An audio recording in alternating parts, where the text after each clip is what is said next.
கர்த்தருக்குள் பிரியமானவர்களே, இயேசு கிறிஸ்துவின் நாமத்தினால் மீண்டும் அனைவரையும் வாழ்த்துகிறேன். இன்றைக்கு வேதக தியானமாவது, ஆவியானவர் என்னோடும் கூட ஒரு விஷயத்தை அனைவருக்கும் தெரிவிக்கும்படியாயும் உணர்த்தும்படியாயும் எனக்குள் ஒரு வாஞ்சியை கொடுத்தார். அதாவது, கடன் என்ற சுமை அநேகரை அழுத்துகிறது, அநேகரை அடிமைப்படுத்துகிறது.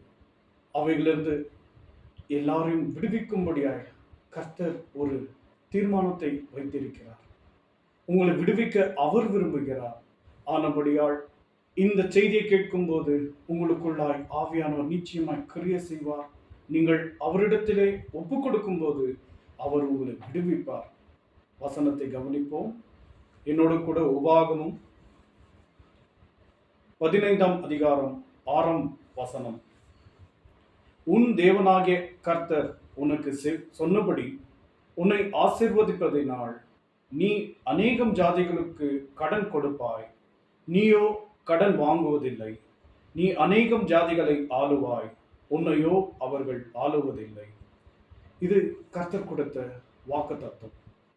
இதை கேட்கும் போதே உள்ளத்திலே ஒரு இளைப்பாறுதல், ஒரு மகிழ்ச்சி, ஒரு ஆனந்தம் தோன்றுகிறது. ஆனால் நிஜத்தில் நம்முடைய வாழ்க்கை அப்படியாக இருக்கிறதா? நாம் கடன் இல்லாமல் தான் இருக்கிறோமா என்பதை நாம் சற்று வசனத்தை கொண்டும் நம்முடைய வாழ்க்கையின் ஒத்துழைத்து நாம் சற்று கவனிக்கலாம். அதாவது, இன்றைக்கு அநேக நுகங்கள் உண்டு, அநேக கட்டுகள் உண்டு, அநேக விதமான வஞ்சனைக்குள் அநேகர் சிக்குண்டதை நாம் காண முடிகிறது. அதாவது, பலவீன கட்டு, ஒரு வியாதி, ஒரு பிரச்சனை, அல்லது அநேக விதமான சோர்வினாலே இன்னைக்கு அநேகர் விழுந்திருப்பதை நாம் காணுகிறோம். அதே போல கடன் என்பதும் ஒரு மனுஷனை அவன் பிழைக்காதபடி, அவன் சுகமாய் வாழாதபடி, அவன் செய்ய வேண்டிய திட்டங்களை அவன் செய்யாதபடி, அவனை கொஞ்சம் கொஞ்சமாய் சாகடிக்கிற ஒரு விஷ கிருமியாக கடன் இருக்கிறது. அதிலிருந்து நீங்கள் விடுபட வேண்டும் என்பதற்காகவே கர்த்தர் இந்த செய்தியை உங்களிடத்தில் பகிர்ந்து கொள்ள அவர் விரும்புகிறார். நாம் அநேக நேரங்களிலே ஆலயத்திற்கு போகிறோம், வருகிறோம். ஊழியக்காரர்கள் சொல்லும் போது சந்தோஷமாயிருக்கிறவர்கள் உங்கள் கரங்களை உயர்த்தி தேவனை துதிங்கள் என்பது நாம் செய்கிறோம். ஆனால் உள்ளுக்குள்ளே இந்த கடன் என்பது நம்மை உண்மையிலே அப்படி செய்கிறதா? உண்மையிலே நாம் சந்தோஷமாய் இருக்கிறோமா? நம்முடைய துக்கமெல்லாம் ஒவ்வொரு நாளிலும் யாருக்கு கடன் கொடுக்கலாம், எப்படி இதிலிருந்து விடுபடலாம் என்பதாக நாம் தினந்தோறும் ஏங்கிக் கொண்டே இருக்கிறோம். ஆனால் கர்த்தருடைய வார்த்தை என்ன சொல்லுகிறது? கர்த்தருடைய சத்தம் என்ன சொல்லுகிறது? நாம் கடன் பட்டிருக்கிறோம். ஒருவேளை அது ஒரு நல்ல ஒரு காரணமாக இருக்கலாம்.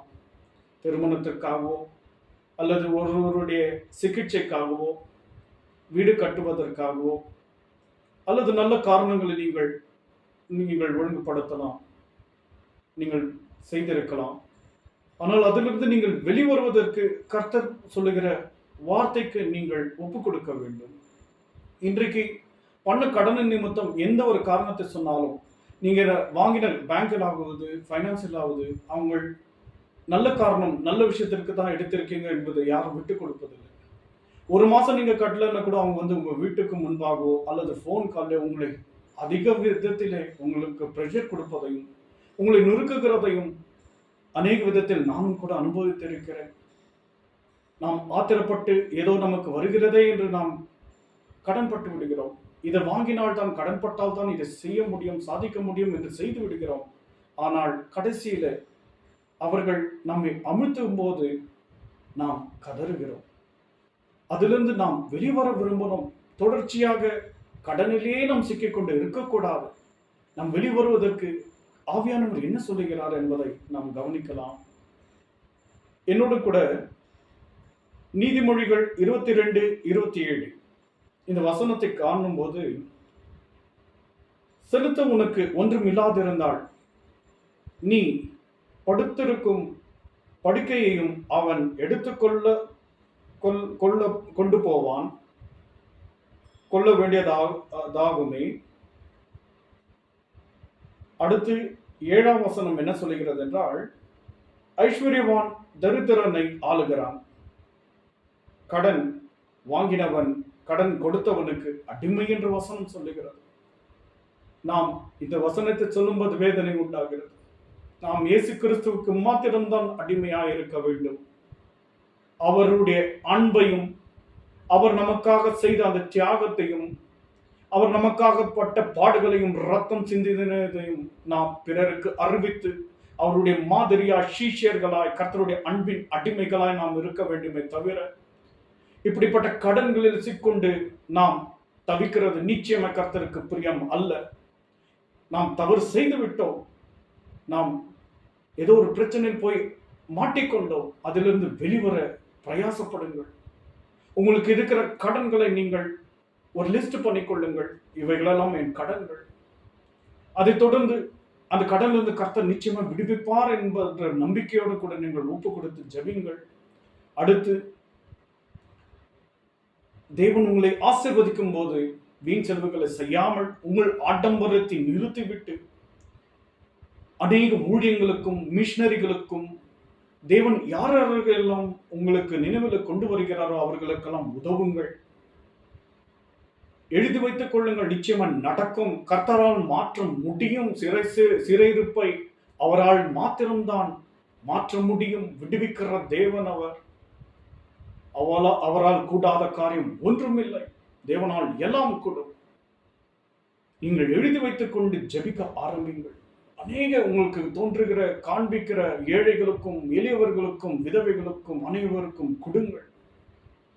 வசனம் சொல்லுகிறது, நீயோ கடன் வாங்காதிருப்பாய், அநேக ஜாதிகளுக்கு கடன் கொடுப்பாய் என்றால், இன்றைக்கு உன்னுடைய வாழ்க்கை தரித்திரமா இருக்கிறது. இங்க சொல்லப்பட்டிருக்கிறது வசனம், ஐஸ்வர்யவான் தரித்திரனை ஆளுகிறான், கடன் வாங்கினவன் கடன் கொடுத்தவனுக்கு அடிமை என்று சொல்லப்படுகிறது. எவ்வளவு வேதனை! நீங்கள் வெளிவர பிரயாசப்படுங்கள். அதற்கு ஒரே ஒரு வழி, ஒரே ஒரு பரிகாரி, இயேசு கிறிஸ்து மாத்திரம். அவருடைய பாதத்தை பிடித்துக் கொண்டு நீங்கள் கதறும் போது அவர்தான் வழி. நீங்கள் பாரங்கள் இருக்கும், எல்லாருக்கும் பாரம் இருக்கிறது, நெருக்கடிகள் உண்டு, அநேக விதமான துக்கங்கள் துயரங்கள் உண்டு. ஐயோ என்ன வாழ்க்கை இது, எனக்கு கண்டினியூஸா கால் வந்து கொண்டே இருக்கிறது, என்னை நோகடிக்கிறார்களே, ஐயோ நான் வாழ்வதா நான் செத்து போகதா என்ற நிலைமை கூட யோசனை கூட வரும். ஆனால் நீங்கள் எல்லாவற்றையும் ஆண்டவரிடத்தில் வைத்துவிட்டு உங்களுடைய பாரங்களை விசாரிக்கிறவரும் இந்நேரத்தில் உங்களை விடுவிக்கணும் என்று அவர் வாஞ்சிக் கொண்டிருக்கிறபடியால் அவருடைய சமூகத்தில் உட்கார்ந்து அழுது ஒப்பு கொடுத்து, ஆண்டவரே என்னை விடுவீங்க, ஆண்டவரே என்னை காப்பாற்றுங்க, ஆண்டவரே என்னை ரட்சிங்க, இயேசுவே மனதுருகுங்க, நான் செய்தது தவறு, என்னுடைய துரோகம் என்பதை முதலாவது ஒப்புக்கொண்டு அவரிடத்தில் அர்ப்பணிங்க.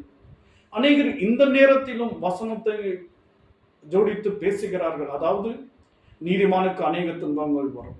கடன்காரங்க வந்து உங்க வீட்டுக்கிட்ட உங்களை திட்டி தூஷண வார்த்தைகளை பேசுவது இது நீதிமானுக்கு வர சோதனையா? நிச்சயமா கிடையாது. உங்களுடைய குறைபாடு, உங்களுடைய மீறுதல், அதை முதலாவது ஒத்துக்கொள்ளுங்கள். தவறாச்சு ஆண்டவரே, மன்னிங்க ஆண்டவரே, மன்னிக்கிற தேவனிடத்தில் ஒப்பு கொடுத்து கதரும் போது அழும்போது அவர் மன்னிப்பார். அவர் எனக்கு காலையிலிருந்து உணர்த்தி கொண்டே இருக்கிறார். பேசு பேசு, எப்படியாவது இந்த வார்த்தைகளை எடுத்து பேசு. நானும் கடல்ல இருக்கிறேன், நானும் எதிரில் இருக்கிறேன், தவறு செய்து விட்டோம், இனி அதிலிருந்து விடுதலை பெறுவதற்கு கர்த்தர் வழி உண்டாக்குகிறார். அந்த மார்க்கத்தை நாம் பிடித்துக் கொள்ளலாம். முதலாவது அவர் செய்த நன்மைகள். நம்முடைய பாடுகளில் மற்றவர்கள் இருப்பார்களே, ஆனால் அவர்கள் தற்கொலைக்கு போய் விடுவார்கள், தங்களை எப்படியாவது அழித்துக் கொள்ள பார்க்குவார்கள், அல்லது எங்காவது வீட்டை விட்டு ஓடி போவார்கள், போன் நம்பரை மாற்றிக்கொள்வார்கள், தங்களுடைய விலாசத்தை மாற்றுவார். அப்படி செய்யக்கூடாது. நாம் பட்ட கடனுக்கு நாம் அவர்களுக்கு செலுத்த வேண்டும். நாம் செலுத்தாமல் தப்பித்துக் கொள்வதும் நியாயம் அல்ல. அதை தீர்ப்பதற்கு கர்த்தருடைய பாதத்தில் சென்றால் அவர் நமக்கு ஒரு வாசலை திறப்பார். அதாவது நமக்கு வைத்துக் கொள்ளுங்கள், உங்களுடைய சம்பாத்தியம் 30,000 மாசத்தின் வருமானம், ஆனால் 35,000 நீங்கள் வெறும் உங்களுடைய கடனையே நீங்கள் கட்டுகிறீர்கள் என்றால் உங்களால் தீர்க்க முடியாது. ஆனால் கர்த்தருடைய பாதத்தில் உட்கார்ந்து அவருடைய ஆலோசனை கேட்டு அவருக்கு நீங்கள் அவர் செய்த நன்மைகளை நினைத்து நன்றி பலிகளை ஸ்தோத்திர பலிகளை ஏறெடுத்துக் கொண்டு அவருடைய ஐக்கியத்தில் நீங்கள் திரும்பும்போது, அவருக்குள் நீங்கள் அவருடைய பிரசன்னத்தில் நீங்கள் களி கூறும் போது, அவர் ஆண்டில நெருங்கணும், அவர் ஆண்டில நெருங்கணும், அவரை சார்ந்து கொள்ளணும், அவரை தேட தேட தேட அவர் ஆண்டில் நெருங்க நெருங்க, ஜெபிக்க ஜெபிக்க, உங்களுடைய ஜெப நேரம் அதிகரிக்க அதிகரிக்க, அவருடைய ஐக்கியத்தில் நீங்கள் பலப்பட்டு அவருடைய அன்பை ருசித்து ஆராதித்து பாடி மகிழ்ந்து அவருக்குள் நீங்கள் களி கூறும் போது, அவர் கொஞ்சம் கொஞ்சமாய் உங்கள் சிறுநீரப்பை மாற்றுவார். எனக்கும் அநேக அற்புதங்களை கர்த்தர் செய்திருக்கிறார். அதாவது நம்மை தேடி வியாபாரங்கள் வரும், நம்மை தேடி பிசினஸ் தானாய் வரும். இது உண்மை, இது கட்டுக்கதை அல்ல, இது உண்மை. தேவன் நமக்கு வாசலை திறப்பார்.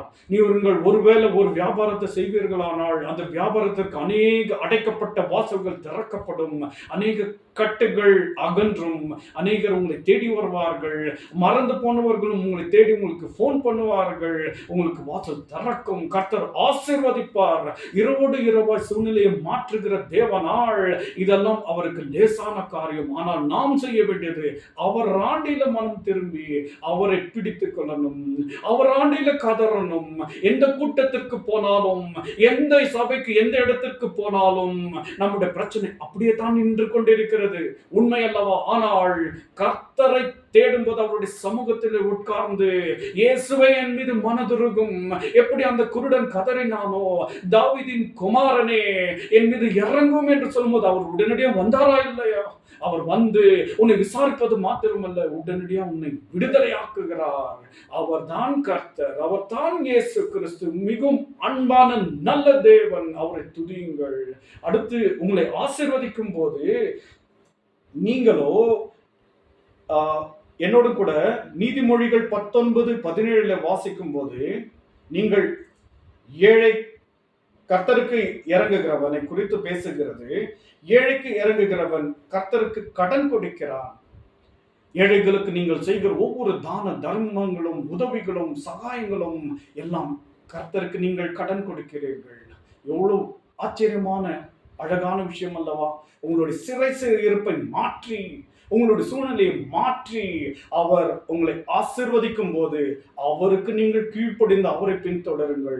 அநேக ஊழியக்காரர்களை தேடி, அநேக மிஷனர்களை தேடி, கிராமத்திலும் அநேக பகுதியிலும் அநேக விதத்தில நெருக்கடியில ஊழியம் செய்கிறவர்களை தேடி அவர்களுக்கு கொடுங்கள். கர்த்தருக்கு என்று அதிகமாய் கொடுங்கள். நிச்சயமாய் அவர் உங்களை ஆசீர்வதிப்பார். விசுவாசியுங்கள். அவரால் மாத்திரம்தான் முடியும், யாராலும் முடியாது. அதே தொடர்ந்து இன்னொரு வசனத்தை காணும்போது ரோமர் 13:8, ஒருவரிடத்தில் ஒருவர் அன்பு கூறுகிற கடனே இல்லாமல் ஒருவரிடத்திலும் ஒருவனுக்கும் கடன்படாதிருங்கள். எவ்வளவு அழகான வார்த்தை அல்லவா? அன்பு கூற வேண்டும். இயேசு கிறிஸ்து நமக்கு செய்த ஒவ்வொரு நன்மை குறித்து நாம் பேச வேண்டும், அன்பு கூற வேண்டும். நான் இப்படியாக நினைப்பது உண்டு, நான் என் மாம்சத்தை நான் நினைப்பது உண்டு. ஆண்டவரே, ஒரு சபையில எவ்வளவு பணக்காரங்க இருக்காங்க, எவ்வளவு சீமான்கள் இருக்கிறார்கள், அவர்களால் மனசு வச்சு ஏழைகளுக்கு கொடுத்தா எந்த கிறிஸ்தவ சபைகளிலும் கிறிஸ்தவர்களும் ஏழைகளே இருக்க மாட்டார்களே என்பதாக இது நம்முடைய இயல்பு. நாம் யோசிக்கிறோம். ஆனால் கர்த்தர் சொல்லுகிறதாவது, கர்த்தரை நீ தேடும் போது, அவரில் அன்பு கூறும்போது, ஒருவர் அன்பு கூற வேண்டும், ஒருவர் நேசிக்க வேண்டும். நீ கர்த்தருக்குள் உண்மையா நீ இருக்கிறாயா? உண்மையான அவருடைய வார்த்தைக்கு நீ கீழ்ப்படிந்து அவருடைய கற்பனைகளை கை கொண்டு நடந்தே ஆனால், நீ நடந்து அவரை நேசிப்பாய் ஆனால் நிச்சயமாய் நீ திக்கற்று போவதில்லை, நீ வெட்கப்பட்டு போவதில்லை. இது நம்முடைய குறைபாடு நிமித்தம் தான் இவைகள் எல்லாம் அனுமதிக்கப்பட்டிருக்கிறது. அதிலிருந்து விடுவிக்கத்தான் இந்நேரத்தில் கர்த்தர் வார்த்தை கொண்டு பலமாய் பேசுகிறார். நீங்கள் இப்போ என்னுடைய பிள்ளையோ அல்லது நம்முடைய உறவினர்களோ நம்முடைய சகோதர சகோதரியோ யாரோ அவர்கள் கஷ்டப்பட்டு கடலிலும் பிரச்சனையிலும் தரித்திரமா இருந்தால் அதை பார்ப்பது நமக்கு நலமா இருக்குமா? வேதனையா இருக்கும். அதே போல நம்மை அவருடைய வெளியேறப்பெற்ற ரத்தத்தினால் மீட்டிருக்கிறாரே, நமக்காக பிதாவின் இடத்தில் அவர் பரிந்து ஓயாமல் பேசிக் கொண்டிருக்கிறாரே, அவருடைய உள்ளம் துக்கப்படுகிறது. நீ மனம் திரும்பி அவராண்டில் வரும்போது அவரை உன்னை நிச்சயமாய் கரணம் பிடித்து தூக்கி எடுப்பார், உன்னை ஆசீர்வதிப்பார், உன்னுடைய துயரங்களை மாற்றுவார்.